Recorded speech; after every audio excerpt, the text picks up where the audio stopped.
Miten käynti vaikuttaa kehon koostumukseen? Mulla on aivan raivostuttavan kova hätä tällä hetkellä, joten koitetaan saada tää eka before mittaus alta pois.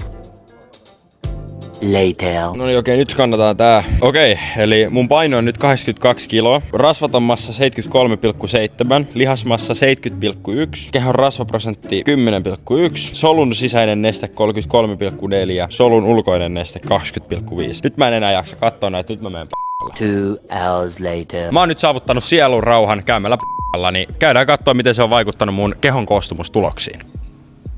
Raportti on nyt valmis, niin nyt saadaan vihdoin selville, kuinka paljon p***minen vaikuttaa kehon koostumukseen. Mä p***koin ulos puoli kiloa, eli nyt painan 81,5. Muuta kuin toi paino, niin aika lailla kaikki on pysynyt samana. Pieniä muutoksia totta kai sinne sun tänne. Esimerkiksi rasvaprosentti oli ennen tätä 10,1, nyt se on 10,4 tämän mukaan. Eli tullaan siihen lopputulokseen, kannattaa tehdä tää aamulla, tyhjällä vatsalla ja kannattaa käydä jotta saat mahdollisimman tarkan kehon koostumustuloksen.